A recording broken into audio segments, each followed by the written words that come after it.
Friends welcome to my YouTube channel GK English. আমি জয়দেব। আশা করি তোমরা সকলেই ভালো আছো। চলো আজকে আমরা করব ভয়েস চেঞ্জের পার্ট 3 অর্থাৎ ইম্পারেটিভ সেন্টেন্সের ভয়েস চেঞ্জ। চলো তাহলে ভিডিওটিকে লম্বা না করে আমরা শুরু করি ইম্পারেটিভের ভয়েস চেঞ্জ, ইম্পারেটিভ সেন্টেন্সের ভয়েস চেঞ্জ।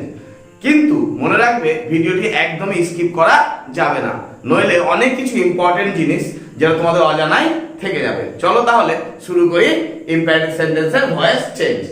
দেখো ইম্পারেটিভ সেন্টেন্স আমরা জানি যে বাক্যে সাবজেক্ট থাকে না, যে বাক্যে সাবজেক্ট থাকে না তাকে বলি আমরা ইম্পারেটিভ সেন্টেন্স। অর্থাৎ এখানে অর্ডার, অ্যাডভাইস, আদেশ, অনুরোধ, উপদেশ এগুলো বোঝাবে, তাকে বলবো আমরা ইম্পারেটিভ সেন্টেন্স। এই ইম্পারেটিভ সেন্টেন্সকে আমরা তিনটে ভাগে ভাগ করে ভয়েস চেঞ্জ করব। দেখো প্রথমটাকে আমরা বলবো প্যাসিভ উইথ লেট, অর্থাৎ লেট দিয়ে voice change.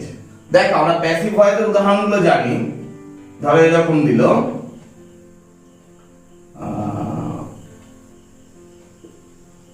shut the door, এটা তো প্যাসিভ ইম্পারেটিভ সেন্টেন্স, কারণ এখানে কি নেই, সাবজেক্ট নেই। তাহলে এই ধরনের বাক্যগুলোকে আমরা কিভাবে করছি দেখো, let the door be shut, তাই তো let the door be shut।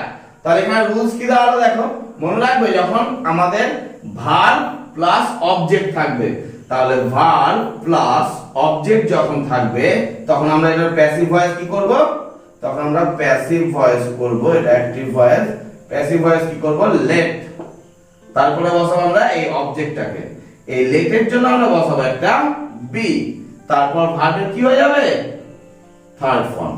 তাহলে let plus object plus B plus ভি3। এটা মনে রাখার সহজ উপায় হচ্ছে do it, let it be done, তাই তো? এটা অ্যাক্টিভ, এটা প্যাসিভ। তাহলে মনে রাখবে ভার্ব প্লাস অবজেক্ট দিয়ে যখন থাকবে তখন let plus object B plus ভার্বের থার্ড ফর্ম। তাহলে এই ধরনের বাক্যকে আমরা করতে পারবো। তাহলে এবার একটা উদাহরণ করি দেখো, প্লাক দ্য ফ্লাওয়ার্স, তাই তো? এটা কি করব, তাহলে মনে রাখতে হবে আমরা এখানে দেখো ভার্ব রয়েছে, এখানে রয়েছে অবজেক্ট, তাই তো? তাহলে কি করব আমরা, লেট, তারপর অবজেক্টে চলে আসে অর্থাৎ দি ফ্লাওয়ার্স, দি ফ্লাওয়ার্স বসে গেল, তারপর লেটের জন্য কি বসবে একটা বি, আর প্লাকের থার্ড ফর্ম অর্থাৎ প্লাক। তাহলে আমরা এইভাবে ভয়েস চেঞ্জ করতে পারবো। আবার ধরো দিলে এরকম চেঞ্জ দি ভয়েস, তাহলে এটা কি হবে, এটা হবে লেট, অবজেক্ট রয়েছে, দি ভয়েস বি চেঞ্জড। তাহলে এইভাবে আমরা লেট দিয়ে কি করতে পারবো, ইম্পারেটিভ সেন্টেন্সের ভয়েস চেঞ্জ করতে পারবো। দেখো এখানে কি রয়েছে, রুলসটা তো আমরা জানি, তাই তো?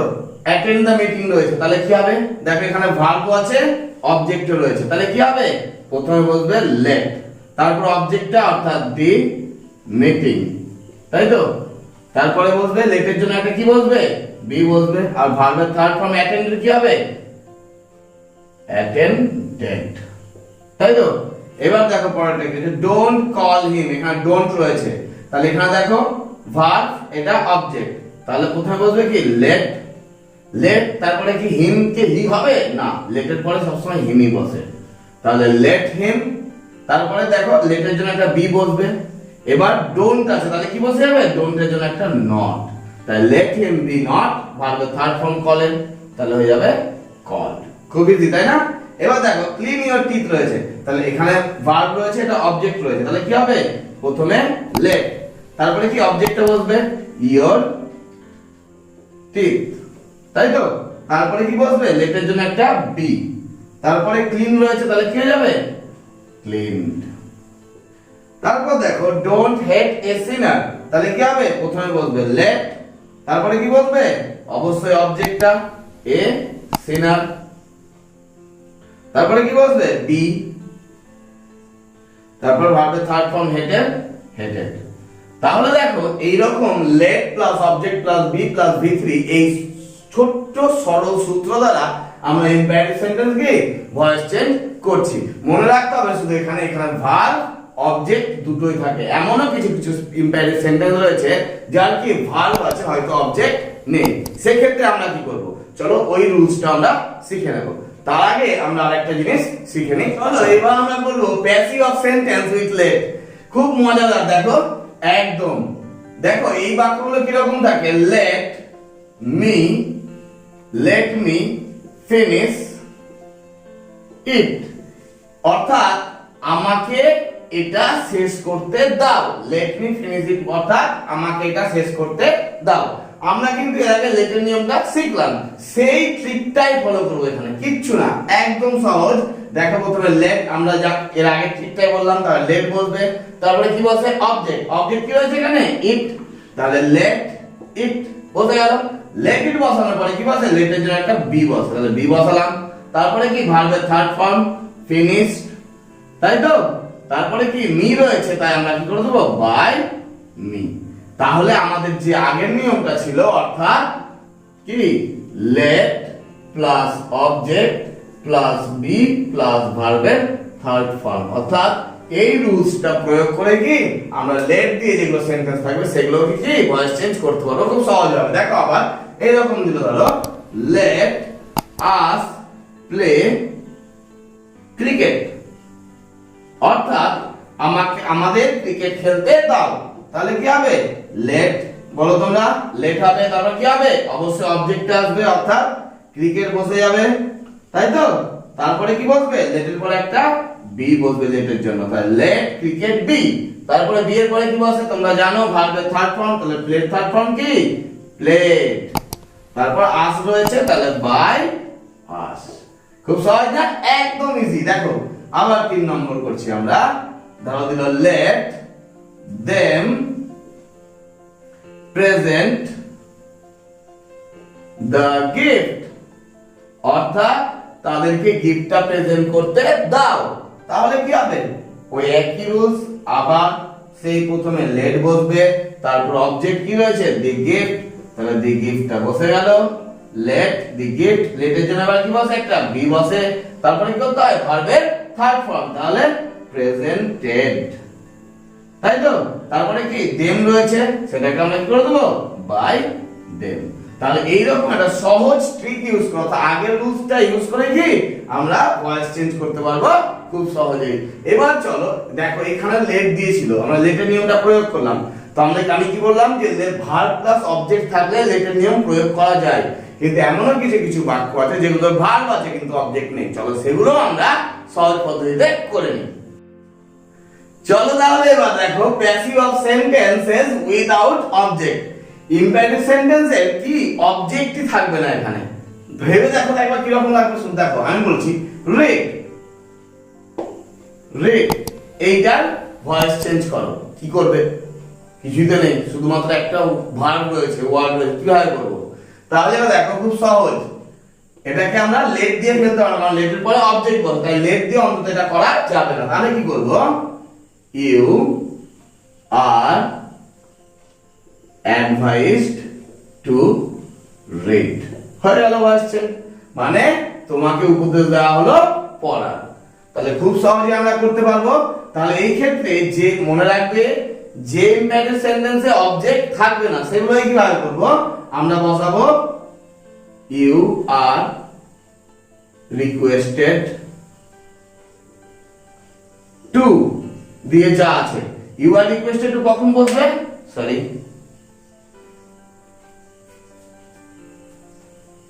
ইউ আর রিকোয়েস্টেড টু কখন বসবে, যখন বাক্যে কি বোঝাবে অনুরোধ বোঝাবে।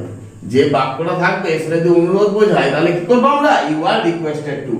আবার ইউ আর অ্যাডভাইসড টু যদি বাক্যে কি বোঝায় উপদেশ বোঝায়। আবার ইউ আর অর্ডারড টু কখন বলবে যখন আদেশ বোঝাবে। কিংবা বাক্যে যদি নিষেধ করা বোঝায় তাহলে ইউ আর ফরবেড টু, এটা কি নিষেধ বোঝাবে, তাই তো। আর কি ইউ আর টোল্ড টুও করা যেতে পারে যদি সাধারণভাবে বলা বোঝায়, সাধারণভাবে বলা, তাই তো? তাহলে মনে রাখবে যখন আমাদের সেন্টেন্সে অবজেক্ট থাকবে না, অর্থাৎ লেট দিয়ে করতে পারবো না, তখন আমরা কি করব? You are requested to, you are advised to, you are order to, you are forward to, you are told to. মনে রাখবে যদি বাক্যটি না বাচক হয়, ডোন্ট যদি থাকে, অর্থাৎ ডোন্ট রিড থাকলো, তাহলে আমরা টু এর জায়গায় কি করে দেব? মনে রাখবে যদি বাক্যটি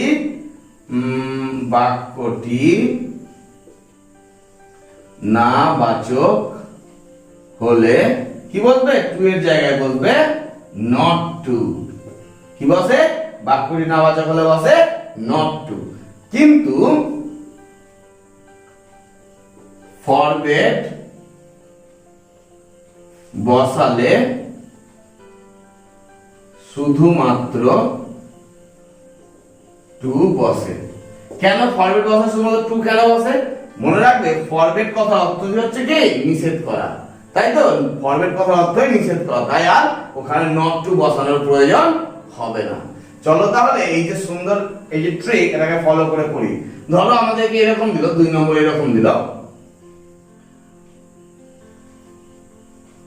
ডোন্ট ডু দিস। এইটাকে আমাকে ভয়েস চেঞ্জ করতে হবে, তাহলে কি করব? তাহলে আমাকে বাক্যটা কি বলতে চাইছে বুঝতে হবে। ডোন্ট ডু দিস মিন্স কি? এটা করো না। তাহলে কি যদি অনুরোধ থাকতো তাহলে প্লিজ বলা হতো, তাহলে আমরা এটা করব কি? You are ordered to, you are ordered to বলবে। কি দেখো ডোন্ট আছে, তাই কি বসাবো? Not to. তারপর ডু রয়েছে ডু, দিস রয়েছে দিস। তাহলে আমরা ভয়েস চেঞ্জ এইভাবে কি সহজেই করতে পারবো। এই ইম্প্যারেটিভ সেন্টেন্সগুলোকে আমরা কিভাবে ভয়েস চেঞ্জ করছি বা প্যাসিভ ভয়েসে ফেলছি দেখো। ডোন্ট রান ইন দা সান, এখানে রানটা ভার্ব, দেখো এখানে কোনো অবজেক্ট নেই, ইন দা সান রয়েছে, তাহলে কি এখানে কোনো অবজেক্ট নেই। তাহলে এটা কি হবে? যদি অবজেক্ট না থাকলে লেট দিয়ে ফেলতে পারবো না, তাহলে আমাকে বাক্যের সেন্সটা বুঝতে হবে। ডোন্ট রান ইন দা সান মানে রোদে দৌড়বে না, তার মানে কি এটা কি করছে? উপদেশ করছে। তাহলে ইউ আর কি উপদেশ করতে গেলে অ্যাডভাইসড, ইউ আর অ্যাডভাইসড। যেহেতু ডোন্ট রয়েছে সেহেতু কি বলবে? Not to. তারপরে যা আছে রান ইন দা সান, এটাকে আমরা ফরওয়ার্ডও ফেলতে পারতাম, you are forward not to বলতে তখন টু বলতে, you are forward to run in the sun, এটা আমরা করতে পারতাম। আবার দেখো ডোন্ট স্মোক হিয়ার প্লিজ, অর্থাৎ এখানে দয়া করে ধূমপান করবেন না। তাহলে এখানে দয়া করে বলে দিয়েছে, তাহলে কি এইখানে দেখো এইখানেও কি নেই? কোন রকম অবজেক্ট নেই। হেয়ারটা কিন্তু এখানে অবজেক্ট নয়, হেয়ার কথা অর্থ হচ্ছে কি? হেয়ার কথা অর্থ হচ্ছে এখানে, অর্থাৎ এটা হচ্ছে একটা অ্যাডভার্ব, ঠিক আছে? তাহলে এটা কখনোই অবজেক্ট হতে পারে না। তাহলে এখানে প্লিজ দিয়েছে, তাহলে কি বসিয়ে দেবো আগে? You are requested, you are requested. যেহেতু ডোন্ট রয়েছে সেহেতু কি বলবে? Not to. You are requested not to smoke here. এখানে আর প্লিজটা বসবে না, কারণ রিকোয়েস্টেড বসিয়ে দিয়েছি তাই। চলো দেখো আবার পরেরটা কি দিয়েছে, ওয়াটার দ্য প্ল্যান্টস রেগুলারলি, অর্থাৎ প্রতিদিন গাছটিতে জল দাও। এটা কি করছে তোমরা বুঝতেই পারছো, বাক্যে কি বলেছে? এটা জল দিও প্রতিদিন, তার মানে কি এটা উপদেশ করছে। তাহলে উপদেশ করলে কি করে দেবো? You are advised to water the plant regularly, তাই তো? তাহলে you are advised to water the plant regularly. তোমাদের মধ্যে আবার অনেকজন ভাবছো যেটাকে আমরা লেট দিয়ে করতে পারবো না। অবশ্যই করতে পারবো, কেন পারবে না? কারণ এখানে ভার্ব রয়েছে আবার অবজেক্ট রয়েছে, তাহলে এটাও লেট দিয়ে করতে পারবে। তাহলে লেট দিয়ে করলে কি হবে? লেট বলো দি প্ল্যান্ট বসবে অবজেক্ট, তারপরে কি বসবে? লেটের জন্য একটা বসবে বি, তাই তো? এবার ওয়াটার রয়েছে ভার্ব, তাহলে ওয়াটারে কি হবে? ওয়াটার। তারপর রেগুলারলি রয়েছে, তাই রেগুলারলিটা বসিয়ে দিলাম, তাই না? তাহলে আমরা এটা লেট দিয়ে করতে পারবো। কেন করতে পারবো? কারণ ভার্ব রয়েছে আবার অবজেক্ট রয়েছে, তাই তো? তারপরে দেখো আবার রয়েছে get out of my room, মানে আমার ঘর থেকে বেরিয়ে যাও। এত হাসি মুখে বলবো না নিশ্চয়ই, get out of my room মানে আমার ঘর থেকে বেরিয়ে যাও। এটা কি করছে? আদেশ করছে। তাহলে এইটা কি করতে হবে? ইউ আর অর্ডার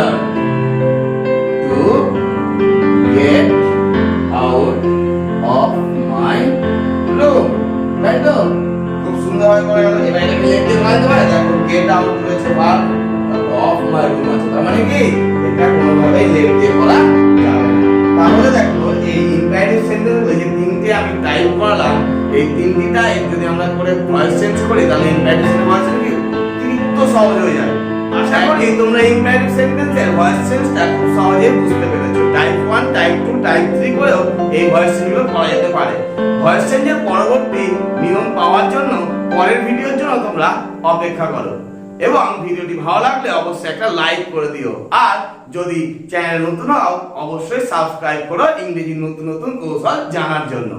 এরপর আমার যদি আগের ভিডিওগুলো দেখতে হয় অর্থাৎ ভয়েস চেঞ্জের আগের রুলস গুলো বা টাইপগুলো যদি দেখতে হয় তাহলে অবশ্যই আমার ডেসক্রিপশনে যাও, সেখানে গিয়ে লিংকটা পেয়ে যাবে। আশা করি বুঝতে পেরেছো।